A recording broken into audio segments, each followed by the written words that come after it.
As training camp approaches, we'll be reviewing several players' performances and the 2023 season and discussing how they could impact the Eagles during the 2024 season. Today, we'll be discussing Nolan Smith.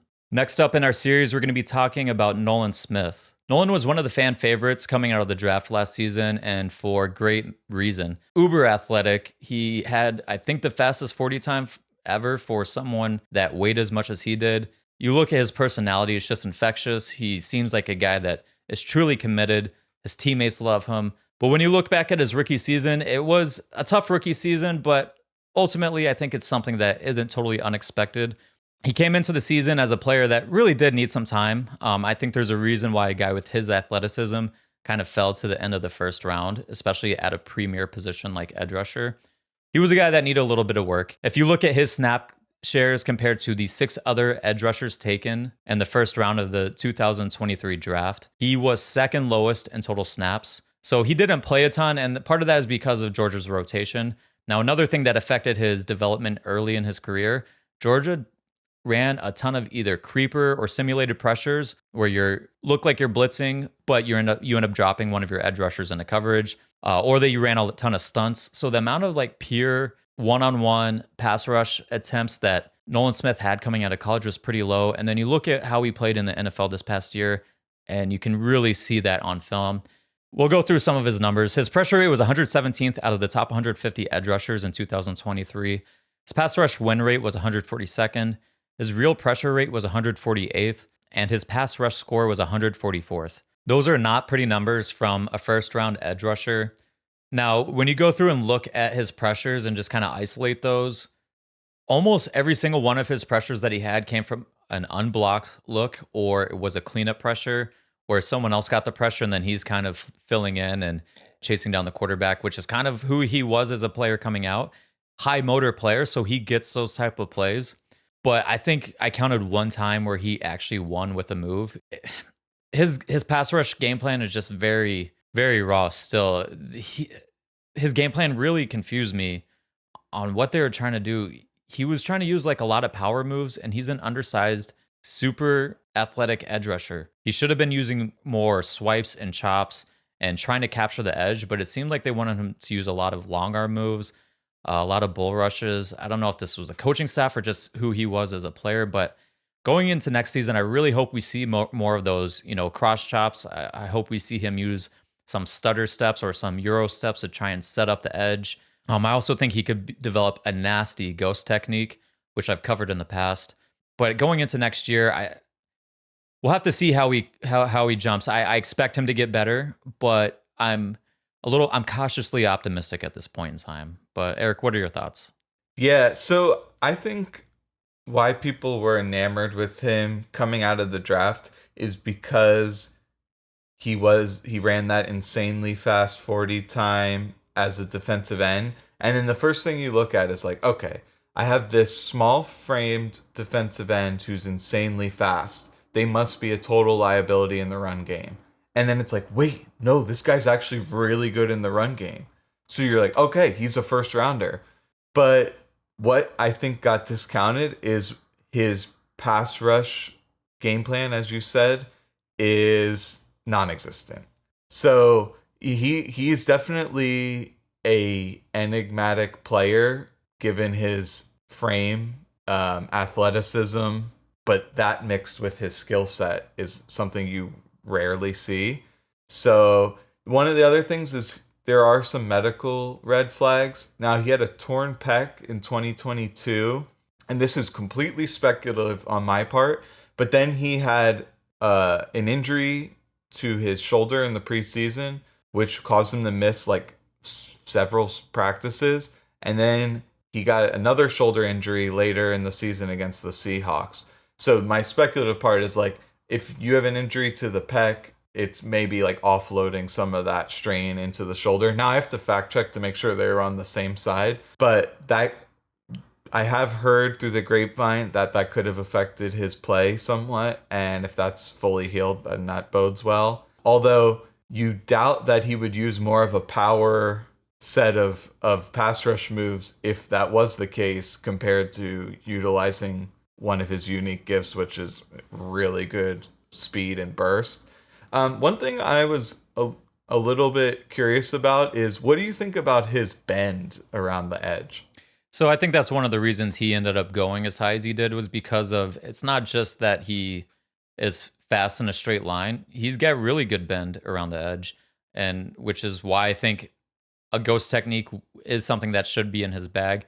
Not only is he of shorter stature, but you got to be able to bend and dip around the edge to use ghost techniques. He did it against the Bills. He ended up getting Deion Dawkins, Pro Bowler, ends up tackling him. It should have been a holding call, but it was like that was like one of the few moves that he used where I'm like, okay, this is some building blocks here. This is something that we can work on, but it just never saw it again. We just saw him go right back to using long arms and bull rushes, and he got nowhere with those, you know. So Yeah, the other thing is I think he'll be used extensively in coverage. Even on the snaps he did play, he wasn't rushing nearly as much as the other edge rushers. He did drop in coverage several times. Even in the Giants game, they tried him as that like Frankie Louvu style middle linebacker, which was interesting. Um, yeah, I never want to see that again, to be honest. so you would think like he looks like he's perfectly built to be an edge who drops into coverage, and he is. But kind of similar to Reddick is, yeah, they both have amazing movement skills for the position, but the coverage instincts are terrible. And then obviously he got torched down the sideline against Saquon, right? So, and I watched that play and it didn't look like it was his fault necessarily. He got caught in a little traffic and he was like chasing him across the entire field, which made no sense why they would give him that responsibility. So I didn't know if you had any more thoughts on his coverage. Yeah, so on that play specifically, and really the entire year, he looked like he was lost a little bit. He looked like a rookie. You know, he has the ability to play in space.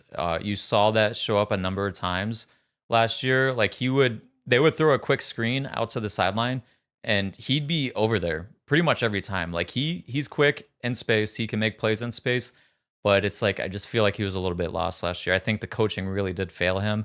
But on that play in specific, Saquon was motioning across. I don't think he knew he was supposed to pick up Saquon. So if you look at the play, he recognizes he needs to take Saquon, but he recognizes it late. On that play as well, I know a lot of people are blaming Morrow for it, but as soon as the motion happened, Morrow was pointing at him like, hey, you need to take him, you need to take him. Morrow realizes that he's late to take him, so Morrow tries to recover and chase for him. But it looked like a situation where he was supposed to recognize, I need to widen out and take Saquon on the wheel route. And if you think about it, is there a better player to play in this Fangio scheme where sometimes you're going to have to carry a running back out of the backfield, and if they run a wheel route, you're going to have to run that wheel route with them? How many edge rushers can really run with a guy like Saquon?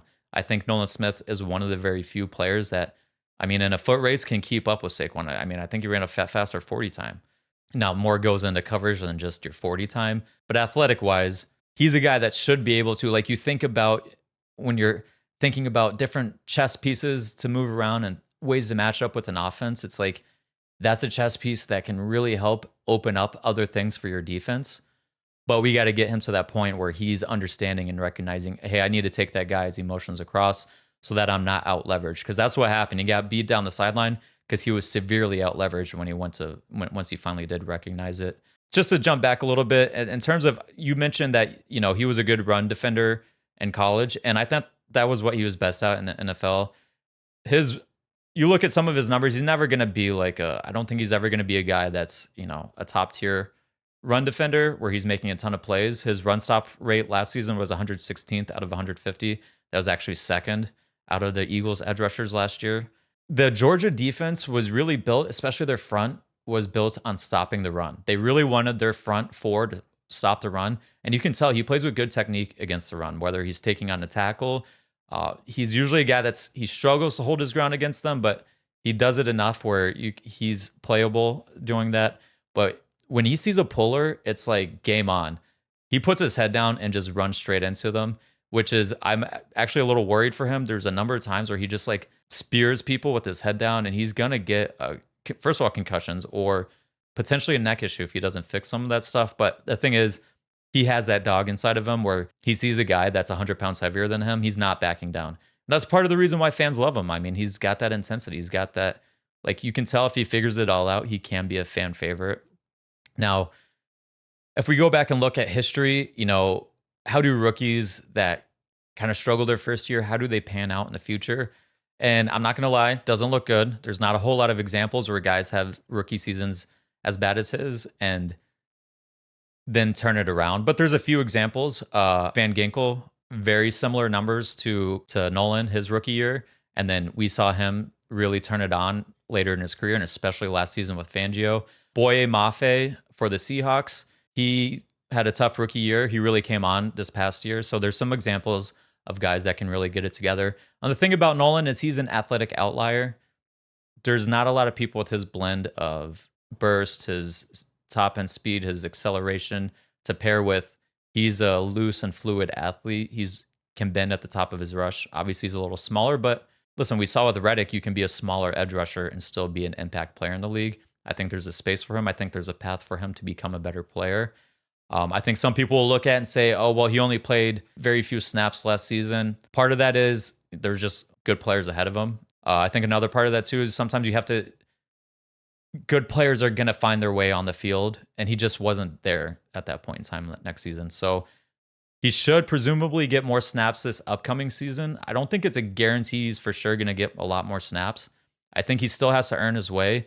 And one thing that, I was listening to the Fangio press conference recently, and there was one good thing that he brought up, one good point he brought up. He was talking about, someone asked him about the Phillies. I used to say before they went to 17 games, every one of our games was worth 10 in Major League Baseball. So when we lost 2 in a row, that was like losing 20 in a row in baseball. It's just like with the Phillies here, he's letting Castellanos fight his way out of a slump.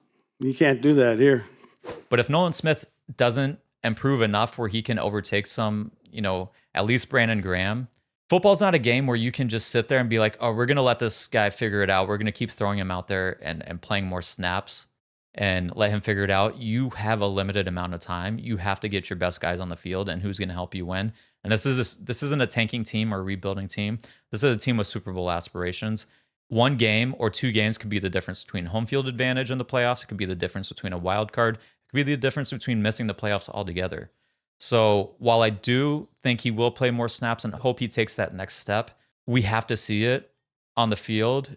And I think this is a big year for Nolan. I don't think he's going to flip it on and all of a sudden become a 10-sack guy. Hopefully we can see a better pass rush game plan. Even if it's not super effective, at least we want to see some of those steps taken, some consistency, something where you can see him really building a pass rush game plan that can win in the NFL.